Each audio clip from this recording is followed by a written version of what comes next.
Hey guys, Kevin here. Today I'm going to show you a wickedly delicious cranberry sauce. It's so delicious that I serve it for Thanksgiving and Christmas every year. So the first thing you do is take two 12-ounce bags of fresh cranberries and tip them into a medium-sized saucepan. Then add 1 cup of red wine, and I'm using a dry red wine. This is William Hill Cabernet Sauvignon. And pour the wine into the cranberries. Then add 3 tablespoons of honey. 1, 2, 3. Boy, this honey container is very sticky. I have to wash my hands after this. Then add a nice pinch of kosher salt.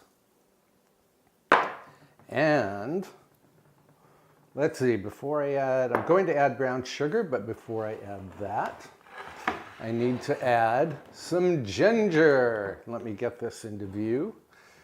And this is ginger, fresh ginger. I think it's called a hand of ginger. It's a root.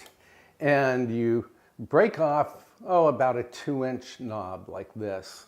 And then slice it lengthwise into thin strips, like so. And add that to the mix. And then we're going to stir this in, so let me grab a spoon. Actually, I think a blue spatula will work better than a spoon. And finally, tip into the pot 1 3/4 cup of dark brown sugar. Boom. And that may seem like a lot of brown sugar to you, but really it's not. And we're going to put this on the stove and let it simmer for about 20 to 30 minutes or until the berries start to pop. Now, be sure to heat the cranberry mixture over a low flame or low heat and stir it from time to time. And you'll hear the cranberries pop. There, can you hear? Pop, pop. Okay, that was me. And I'll come back when this is ready. Okay, as you can see, some of my berries have popped and some have not, but all of them are soft. And you really don't want all of the berries to collapse. You want some of them to remain whole because the dish will look prettier that way. So cut off the heat and then stir in 1/2 teaspoon of freshly ground black pepper. As I said, this is going to be wickedly delicious. I'm going to let this beautiful condiment come to room temperature, and then I will show you the next step. Now, I wanted to show you that if your ginger, after cooking, has not turned very soft, it might be woody ginger, go ahead and fish it out. It will have released all of its wonderful essence during the simmering stage. And I'm going to pull mine out right now. And I had 3 strips, so let me find them. There's 1, 2, and here's number 3 right here. And away we go.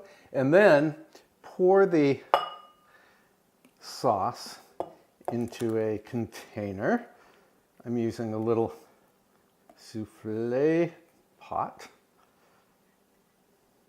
And Well, mine's not really at room temperature because you can see the steam coming off of it, but continue to let it cool. And when it has truly reached room temperature, then cover it with plastic wrap and pop it in the fridge for, 12 to 24 hours or even longer.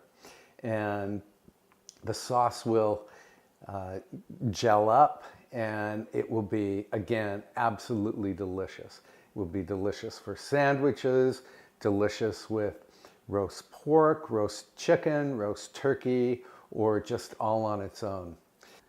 I hope you'll give this super cranberry sauce a try. And if you're watching me at Thanksgiving time, let me wish you a very happy Thanksgiving. If you're watching me at Christmas time, hey, Merry Christmas! And I hope you'll subscribe to my YouTube channel. You'll find a little subscription box down here somewhere. Just click it and subscribe, and click the little bell icon if you'd like to receive notifications every time I post a new video. And I try to post new videos every couple of days. So I will see you next time with another delicious recipe. Love to all of you. Bye for now.